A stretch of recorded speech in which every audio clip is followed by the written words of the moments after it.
Bom dia, que bom estarmos juntos aqui nesse primeiro domingo de 2019 e eu desejo de verdade que seja um ano feliz para você e que essa felicidade seja uma consequência da sua aproximação cada vez mais intencional nesse ano de Jesus Cristo, que nós estejamos mais próximos dele, próximos da palavra dele e a gente perceba por causa dele a vida da gente recebendo as influências do céu, a vida da gente encontrando paz, esperança, discernimento, sabedoria, num mundo que desafia tanto todos nós.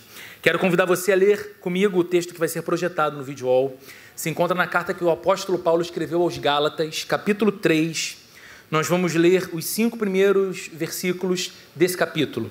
Gálatas, capítulo 3, do versículo 1 até o versículo 5. Se você quiser, veja na sua Bíblia ou acompanhe aqui pelo nosso vídeo wall. O texto diz assim: Ó Gálatas insensatos, quem os enfeitiçou? Não foi diante dos seus olhos que Jesus Cristo foi exposto como crucificado? Gostaria de saber apenas uma coisa: foi pela prática da lei que vocês receberam o Espírito ou pela fé naquilo que ouviram? Será que vocês são tão insensatos que, tendo começado pelo Espírito, querem agora se aperfeiçoar pelo esforço próprio? Será que foi inútil sofrerem tantas coisas, se é que foi inútil? Aquele que lhes dá o seu Espírito e opera milagres entre vocês, realiza essas coisas pela prática da lei ou pela fé com a qual receberam a palavra? Vamos fechar os olhos e vamos orar mais uma vez?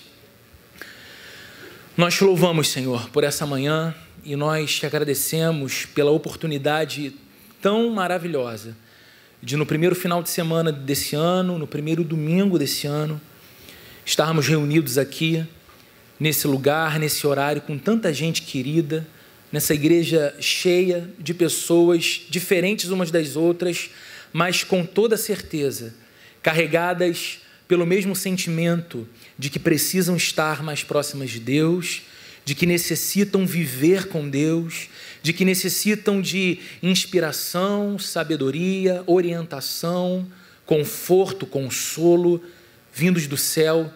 E nós encontramos isso, Senhor, sempre que com coração sincero a gente se aproxima da sua palavra. Então o que eu te peço nessa manhã é que pelo teu Espírito Santo bendito entre nós, o nosso coração seja tocado, nós sejamos atraídos à tua presença, que a gente se apaixone hoje mais uma vez pelo teu evangelho, por essa notícia preciosa, empolgante, transformadora, que é a mensagem do evangelho, que nós saímos daqui cheios de alegria e cheios de energia renovada para dedicar cada um dos dias que teremos pela frente em 2019 para vivê-los com o Senhor e para o Senhor. Em nome de Jesus, amém. Amém. Queridos, essa carta do apóstolo Paulo aos Gálatas é uma das cartas mais importantes escritas pelo apóstolo Paulo, é um dos trechos mais importantes de toda a Bíblia. Aqui a gente encontra Paulo corrigindo o erro de uma igreja que começava a se desviar do caminho, e ele corrige o erro com o amor e a firmeza de um pastor. E a gente vê nessa carta Paulo defendendo a verdade cristã, defendendo a fé cristã, defendendo o evangelho com a firmeza e a competência de um teólogo. Então essa carta ela é tanto pastoral quanto teológica.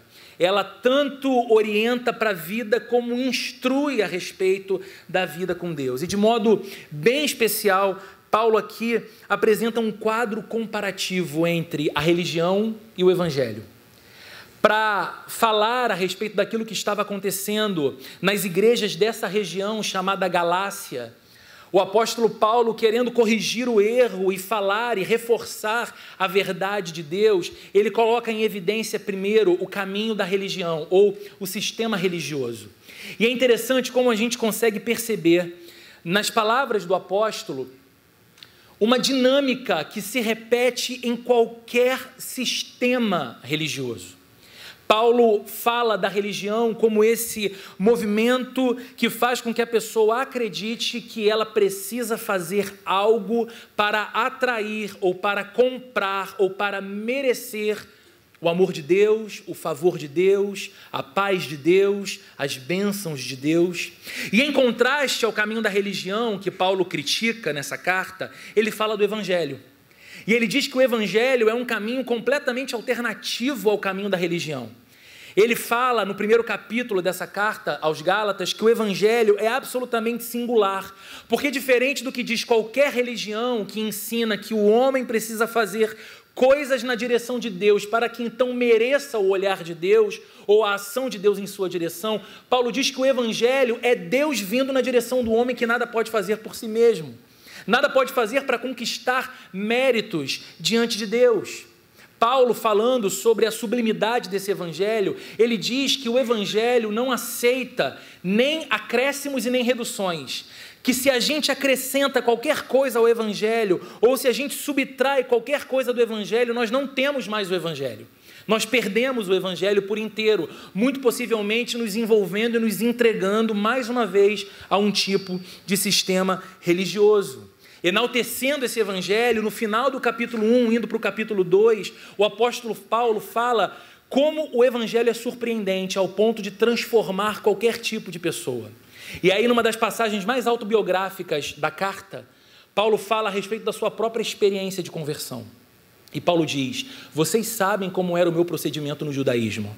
Vocês sabem como eu fui um fariseu zeloso e entre os meus pares eu me destacava pela minha dedicação, pelo meu zelo, pelo meu compromisso com a religião. Vocês sabem, diz Paulo, como eu persegui ferozmente a igreja de Deus, como eu buscava cristãos em todo canto para levá-los para a prisão, como eu presenciei, testemunhei com alegria no rosto a execução de muitos cristãos que eu os considerava agitadores, baderneiros, inimigos da fé dos judeus. E esse Evangelho transformou quem eu sou. Esse Evangelho transformou um religioso assassino num proclamador do Evangelho de Jesus Cristo. E Paulo então fala desse efeito surpreendente do Evangelho de transformar a vida, o coração, a estrutura de qualquer pessoa.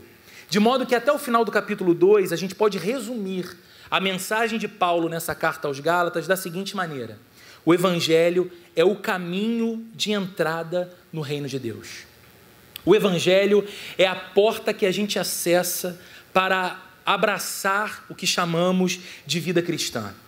Paulo ensina nos 2 primeiros capítulos dessa carta que não se alcança o reino de Deus mediante esforços morais, que ninguém consegue alcançar o reino de Deus através da obediência perfeita à lei de Deus revelada no Antigo Testamento, algo que qualquer pessoa minimamente sincera, ao ler a lei do Antigo Testamento, tem que dizer a respeito de si mesma: eu sou incapaz de cumprir, eu sou incapaz de obedecer plenamente. Qualquer pessoa minimamente sincera vai ler o primeiro mandamento dos 10 mandamentos, amar a Deus acima de todas as coisas, e vai dizer: só nesse mandamento eu já falho. Porque em diversas ocasiões há amores desordenados no meu coração e Deus não ocupa, quem sabe, o segundo ou terceiro lugar. Outras coisas e outras pessoas estão ali, de modo que se for pela lei, pela obediência fria da lei, todos nós estaríamos condenados. E o que Paulo fala, então, ao ressaltar o Evangelho em contraste com a religião, é que o reino de Deus só é alcançado através da fé. Fé que é sinônimo de confiança. O reino de Deus é alcançado, a vida cristã é iniciada na história de alguém quando essa pessoa confia na obra que Jesus Cristo realizou na cruz. Obra que hoje nós cantamos, obra que hoje nós celebramos através da ceia que participamos há poucos minutos. E é essa obra, Cristo sendo crucificado, um resumo, ou melhor ainda, o centro da notícia do Evangelho, o centro da mensagem do Evangelho. E agora, os primeiros versículos do capítulo 3 que nós lemos, nos apresentam uma verdade extraordinária e absolutamente fundamental para cada um de nós. Fundamental para cada cristão. Nós não apenas entramos no caminho de Deus através do Evangelho, mas nós também crescemos no caminho de Deus através do mesmo evangelho. Nós não apenas somos salvos diante de Deus por causa do evangelho, mas nós também somos santificados diariamente por esse mesmo evangelho. Ou seja, o que Paulo está dizendo nesses versos que nós lemos aqui nessa manhã é que o evangelho sempre nos acompanha. O evangelho não pode ficar para trás. Ele é não apenas a porta de entrada, mas o caminho inteiro que a gente trilha nessa jornada chamada vida cristã. E por que Paulo precisava falar disso aos Gálatas?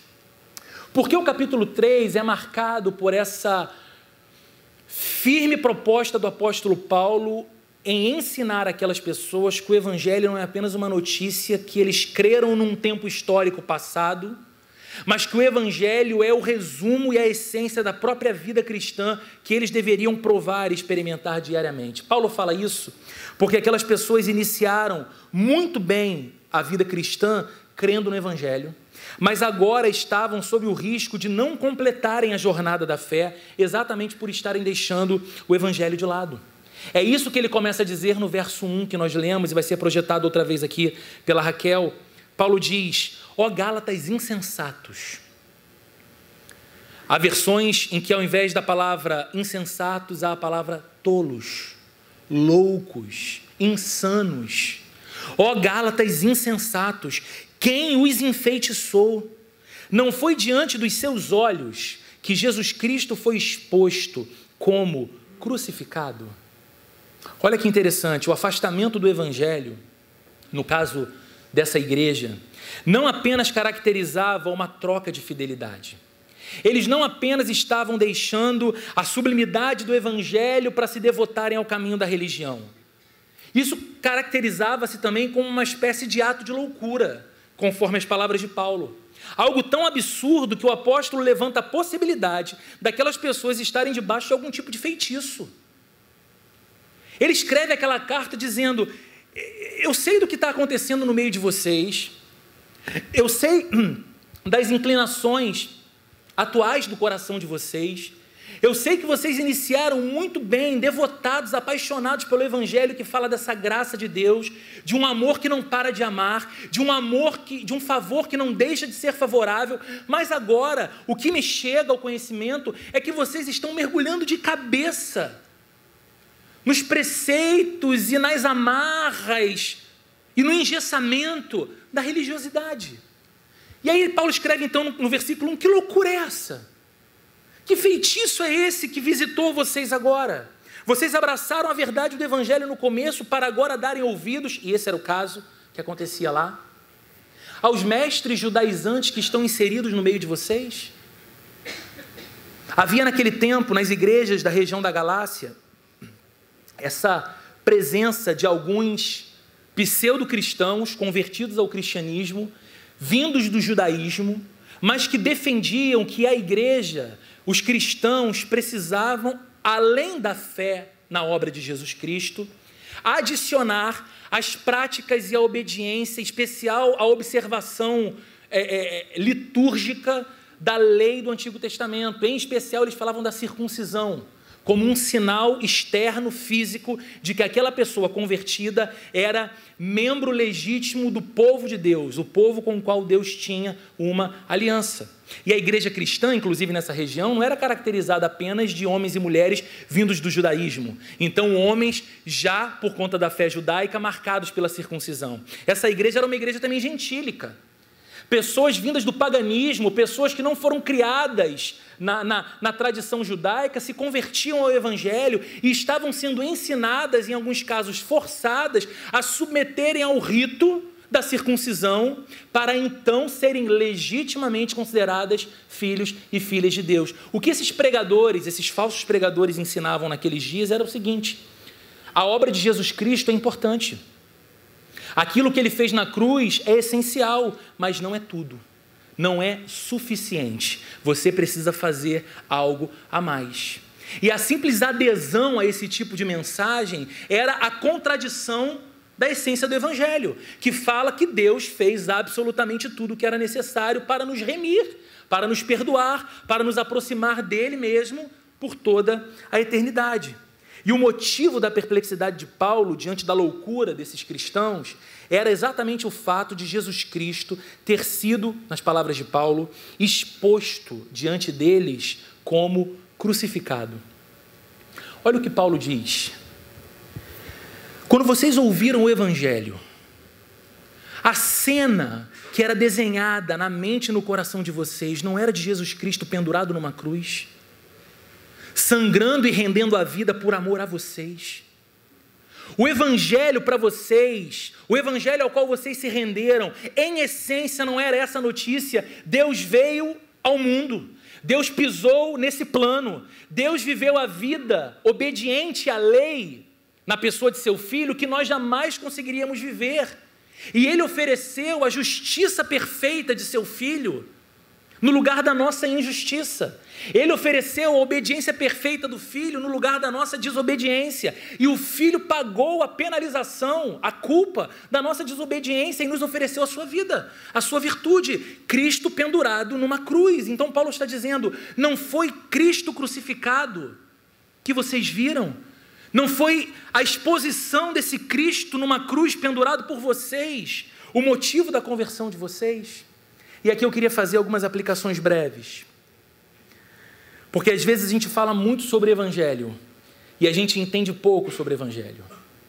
Às vezes nós nos valemos muito da palavra Evangelho, mas compreendemos muito pouco a essência do que Evangelho é. E nem tudo que a gente chama de Evangelho é Evangelho. A essência da mensagem do Evangelho, por exemplo, não é como nós devemos viver. A essência da mensagem do Evangelho é o que Jesus fez na cruz por nós. E tomados pela consciência de que Ele fez o que fez na cruz por nós, nós nos abrimos então para viver como é devido a um seguidor de Jesus Cristo viver. Mas a essência do Evangelho não é nos oferecer um manual de conduta primeiro. A essência do Evangelho é nos dar a notícia do que foi feito por nós, por amor. O Evangelho não é um bom conselho aos homens. O Evangelho não é algo que você apresenta para alguém, desejando que esse alguém encontre um caminho mais leve, mais suave e viva melhor. Embora viver na plataforma do Evangelho empreste a alguém esse tipo de leveza, esse tipo de vida mais plena. Mas a essência do Evangelho não é ser um bom conselho. A essência do Evangelho é ser uma boa notícia a respeito de Jesus Cristo. O Evangelho fala desse Deus que por amor superou o nosso próprio pecado. O Evangelho fala desse Deus que nos viu exatamente como somos, com um coração frio, indiferente, sem inclinação nenhuma por Ele, sem pensar nele, sem cogitar a sua vida, o seu interesse, e decidiu mesmo assim nos amar e fazer absolutamente tudo para nos aproximar dele. Essa é a boa notícia do Evangelho. O Evangelho também não é um convite para se fazer alguma coisa por Deus, ou se fazer alguma coisa para Deus. Antes disso, o Evangelho é uma declaração do que Deus já fez. E aí, conscientes do que Deus já fez por nós, aquilo que nós passamos a fazer para Deus não é nada mais do que uma consequência, uma imposição da nossa razão, que chega ao seguinte raciocínio: se há um Deus que me ama dessa forma, se há um Deus que me deseja com essa intensidade, se há um Deus que olhou meu coração distante e quis se aproximar dele, se há um Deus que me acolheu como eu sou, como eu era, como eu estava, e desde que entrou em contato com a minha vida tem transformado quem eu sou, a minha razão, a minha inteligência, o meu critério, a minha razoabilidade me pede para me entregar a esse Deus. E aí então eu passo a perguntar: como eu devo viver para Ele? Mas o Evangelho não é primeiro uma convocação para que façamos alguma coisa. Ele primeiro diz o que já foi feito por nós. Podemos dizer também que o Evangelho não é em primeiro lugar uma exigência. O Evangelho é em primeiro lugar uma oferta. Isso é tão diferente da religião. O Evangelho é em primeiro lugar uma oferta. E a nossa rendição ao Evangelho se dá exatamente através da visão de Jesus Cristo na cruz. A gente se rende porque olha para a cruz. A gente se rende porque sabe que a cruz é real, que ali estava o Senhor, o Salvador, rendendo a vida pela nossa vida, nos cobrindo de dignidade, nos dando a possibilidade de sermos considerados filhos e filhas de Deus. Um pastor muito importante dos nossos dias, pastor presbiteriano em Nova York, Timothy Keller, disse certa vez o seguinte: um cristão não é alguém que sabe sobre Jesus. Um cristão é alguém que o viu na cruz. Eu acho interessantíssima essa frase do Keller. Ele diz que um cristão não o é pela capacidade de ter informações e saberes a respeito de Cristo. Um cristão é cristão porque viu Cristo na cruz. E ele segue: nos emocionamos não só quando vemos que ele morreu, porque idealistas morrem por seus ideais.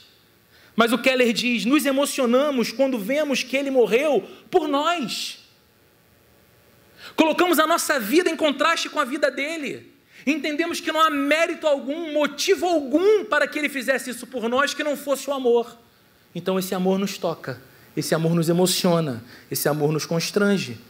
Por isso Paulo segue para o verso 2 e para o verso 3, fazendo uma pergunta. Ele diz: gostaria de saber apenas uma coisa. Foi pela prática da lei que vocês receberam o Espírito? Ou pela fé naquilo que ouviram? Será que vocês são tão loucos, será que vocês são tão insensatos, que tendo começado pelo Espírito, querem agora se aperfeiçoar pelo esforço próprio? É interessante notar que Paulo afirma que essas pessoas eram verdadeiras cristãs, uma vez que ele diz que eles receberam o Espírito. Ou seja, Paulo não está escrevendo então para um grupo de falsos cristãos. Paulo não está escrevendo para pessoas auto-enganadas, afirmando-se cristãs, não sendo. Paulo está dizendo: vocês receberam o Espírito. Vocês sabem o que é a nova vida com Jesus. Vocês já provaram desse sabor. Vocês já entraram nessa nova vida. Vocês têm o Espírito.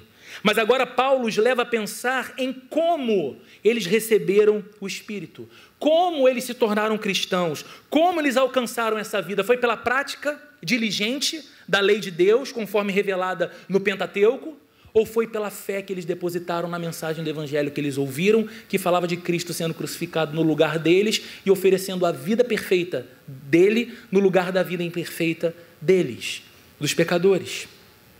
É claro que eles sabiam que a cruz sinalizava a incapacidade deles de cumprir a lei de Deus.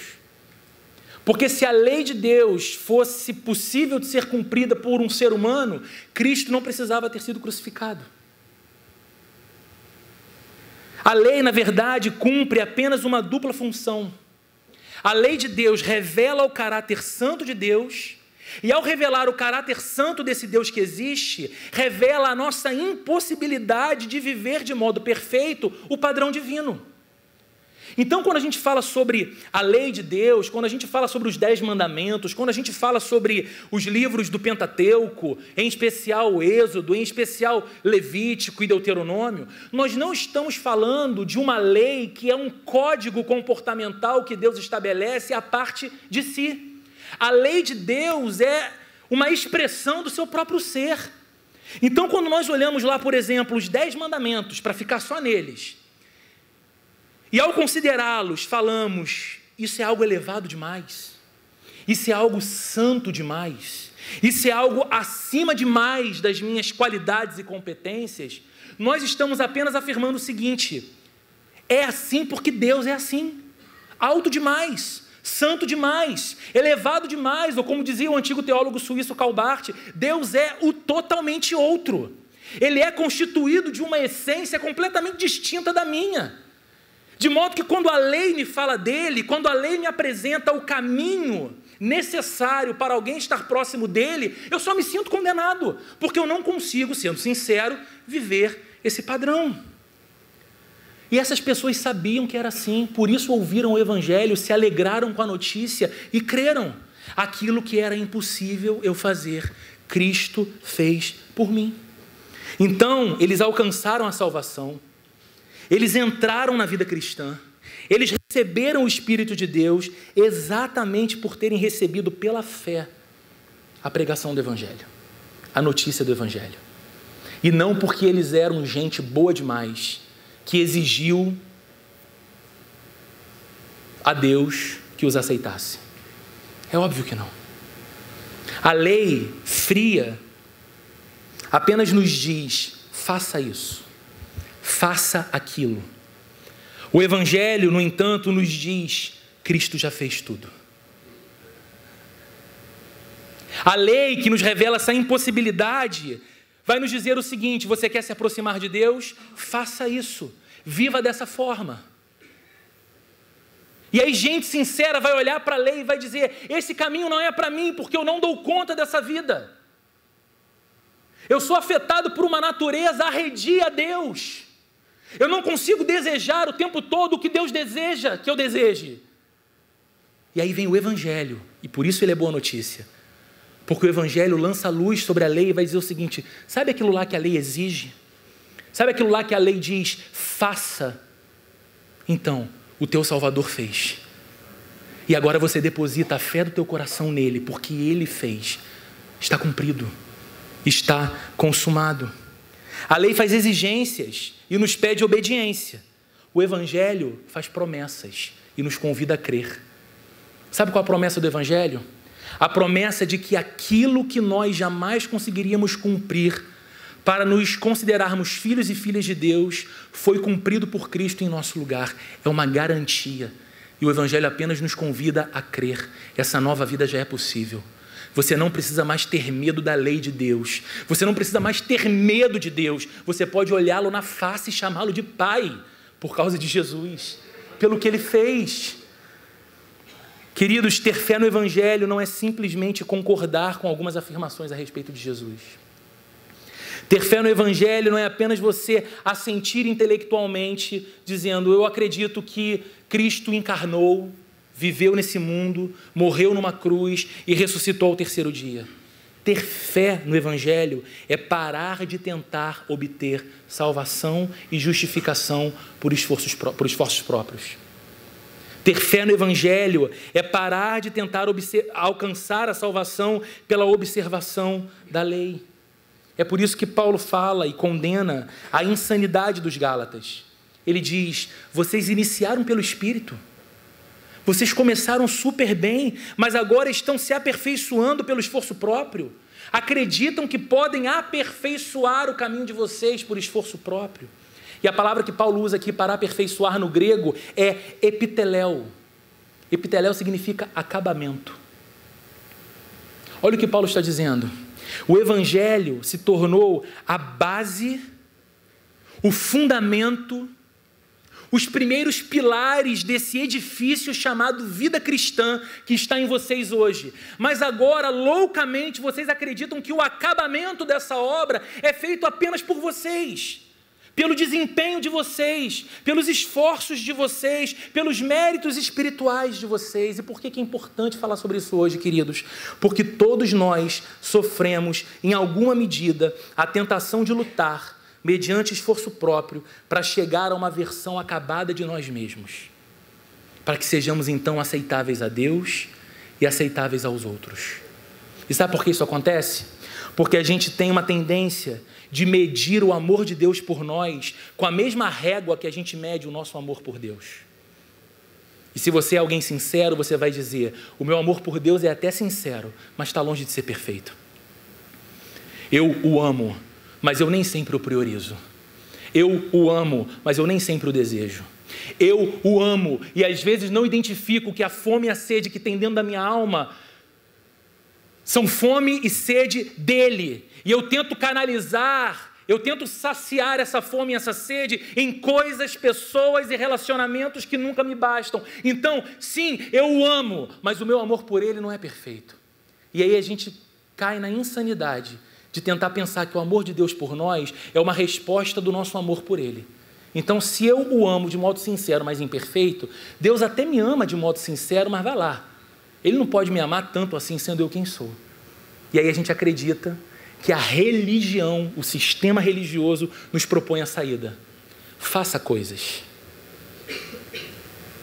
Estipule valores, seja altruísta, faça boas obras, seja zeloso em alguns aspectos religiosos, viva em alguns aspectos, talvez os mais fáceis, de modo moralmente elogiável. Então, Deus vai olhar para você e quem sabe Ele diga, olha, eu até iria te banir, mas você está fazendo tanta coisa bacana que eu vou te colocar na conta dos bons. A gente ri, mas a gente vive assim. A gente acredita que é mais digno do amor de Deus quando de alguma forma estamos lendo mais a Bíblia, orando mais e fazendo boas obras, por exemplo. E que nós somos mais indignos do amor de Deus e que talvez Deus esteja um pouco mais irritado conosco quando passamos uma semana sem abrir a Bíblia em casa, por exemplo. De modo que o amor de Deus por nós é essa coisa esquizofrênica, que ora arde, ora esfria, a semelhança do nosso amor por Ele. Mas não é assim. A maneira como o Espírito entra deve ser a mesma maneira como ele avança nas nossas vidas, pelo Evangelho. O Evangelho não é só a porta. Você era incapaz e Deus abriu o caminho. Não, o Evangelho é o próprio caminho. A gente não consegue dar um passo firme na direção de Deus confiando nos nossos próprios méritos ou esforços. Apenas na graça que vem da cruz de Jesus Cristo. Nós precisamos voltar repetidamente ao Evangelho do Cristo crucificado, para que os nossos corações sejam mais profundamente atingidos pela realidade do que Ele fez e de quem nós somos para Ele por causa daquilo que Ele fez. Só isso pode trazer paz para o nosso coração. Só isso pode trazer esperança para a nossa vida. Nós precisamos todos os dias desesperadamente do Evangelho. Senão, nós vamos cometer a estupidez de abraçar o sistema religioso que nos escraviza, que nos convida a um legalismo, a um moralismo capenga e que nos enlouquece muitas vezes. Nos faz desenvolver uma espiritualidade esquizofrênica, que a gente acha que a nossa salvação ou o amor de Deus por nós está em nossas mãos, naquilo que nós somos capazes de fazer e sustentar diante dele. Enquanto a salvação e a vida cristã na gente é sustentada pela graça de Deus e pelas mãos de Deus, nos mantendo firmes no caminho. Paulo diz no verso 5, então, aquele que lhes dá o seu Espírito e opera milagres entre vocês, realiza essas coisas pela prática da lei ou pela fé com a qual receberam a palavra? Pergunta retórica. A resposta era óbvia.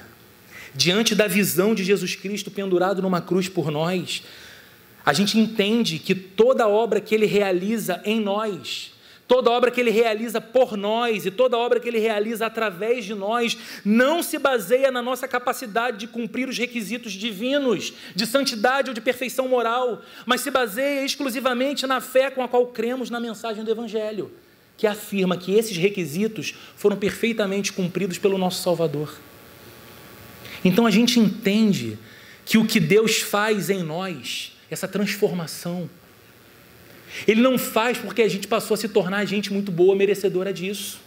A gente passa a entender então que o que Deus opera por nós, essa paz que nos invade, essa esperança que nos leva adiante, essa certeza do perdão, essa vida marcada por bênção, por progresso, por saúde, não é porque nós nos tornamos diligentes no caminho santo de Deus, mas é porque Ele é gracioso e nos ama. E Ele olha para o seu Filho antes de olhar para nós. Ele vê o seu Filho sangrando para nos justificar. Ele vê o Filho dele na cruz, tornando você e eu filhos de Deus também. Então Ele nos abençoa, Ele nos ama, Ele cuida de nós, Ele zela por nós. Nós continuamente, queridos, e aqui eu concluo, estamos em busca de salvadores funcionais. O tempo todo. A cabeça da gente é tentada a pensar, só Cristo não é suficiente. Eu preciso de algum outro Salvador. E algumas pessoas estabelecem como seus salvadores funcionais algumas coisas. Para alguns o conforto se torna isso. Para outros a aprovação social. Para outros a segurança. Para outros o poder de controlar a própria vida e controlar a vida de pessoas que estão próximas dela. Para algumas outras pessoas, a fama, o dinheiro. E qual é o problema desses falsos salvadores? Sempre que essas coisas são ameaçadas ou tiradas de nós, nós ficamos frustrados e caímos no desespero. Porque aquilo sobre o qual nós projetamos um tipo de salvação existencial para nós, nos frustrou, nos foi tomado.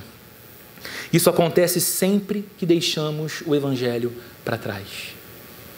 Porque quando a gente lembra do Evangelho, porque quando a gente pega o Evangelho e não faz dele apenas aquilo que nós cremos no passado, mas aquilo que nós continuamos crendo para cada novo dia, para cada novo instante, para cada reunião profissional, para cada conversa familiar, para cada desafio da vida, é o Evangelho que vem à tona, nós olhamos de novo para a cruz.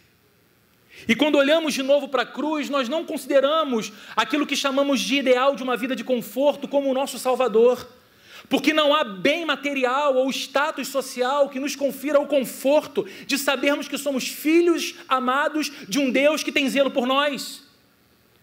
Quando olhamos para o Evangelho que nos fala do Cristo crucificado, nós não estamos mais correndo pela vida em busca de aprovação social. Porque nos foi revelado que o único ser eterno que poderia nos banir eternamente de sua presença, porque é completamente diferente de nós, santo, puro, justo e bom, decidiu nos amar como somos e nos transformar para que sejamos a semelhança de Jesus Cristo.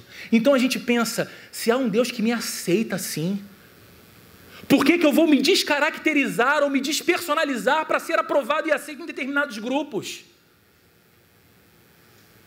Quando projetamos no dinheiro toda a esperança de segurança da nossa vida, de sucesso da nossa vida, mas olhamos para o Evangelho e vemos Cristo na cruz dizendo que somos amados, somos chamados de filhos e filhas de Deus, nós entendemos que o dinheiro jamais vai poder ser para nós o Salvador que Cristo é, e aí dinheiro volta a ser só dinheiro, uma bênção que Deus nos dá para desfrutarmos com prazer e responsabilidade.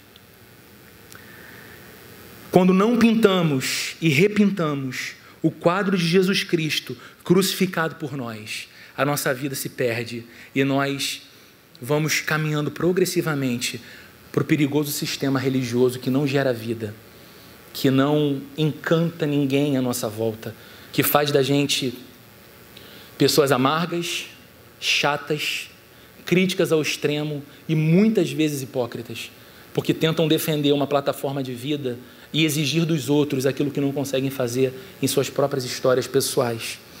A gente precisa olhar nesse novo ano de 2019 para o Evangelho e entender que nós começamos a vida com Deus pelo Evangelho. Nós avançamos na vida com Deus por causa do Evangelho e nós só terminaremos entrando na eternidade, olhando na face do nosso Cristo, por causa desse mesmo Evangelho. Então a minha oração com você hoje é para que nesse ano de 2019, o nosso coração se apaixone pelo Evangelho de Jesus. Não há nada que a gente necessite mais. Você precisa em 2019 mais do Evangelho do que de dinheiro. Você precisa em 2019 mais do Evangelho do que de um casamento de filme de Hollywood. Você precisa em 2019 mais do Evangelho do que sucesso profissional. Porque se estas outras coisas chegarem à sua vida, mas você estiver longe do Evangelho, você vai ter muita dificuldade de lidar com cada uma delas. Elas vão frustrar você e você vai se ver mais uma vez vazio e necessitado. Mas se esse ano, de modo maravilhoso e sobrenatural, Deus nos conceder, por obra do seu Espírito Santo, a condição de nos apaixonarmos por essa notícia bendita do amor de Deus revelado no Evangelho, a nossa vida vai chegar, como disse o pastor José aqui na liturgia da ceia, no dia 31 de dezembro de 2019, tendo atravessado dias bons ou ruins, sucesso ou derrota na vida pessoal, nós vamos olhar para o ano que foi e diremos: Senhor, eu me encantei mais por Ti. Eu me apaixonei mais por Ti. Quem sabe falaremos como disse Jó: antes eu ouvia falar sobre o Seu nome. Hoje, por causa desse Teu Evangelho maravilhoso, os meus olhos Te veem. E a visão do Senhor consola a minha vida. A visão do Senhor me explica quem eu sou. A visão do Senhor me ensina que a vida não se resume à história aqui, que há mais, que há uma eternidade para eu caminhar ao teu lado e na tua presença. Vamos ficar de pé e vamos orar juntos.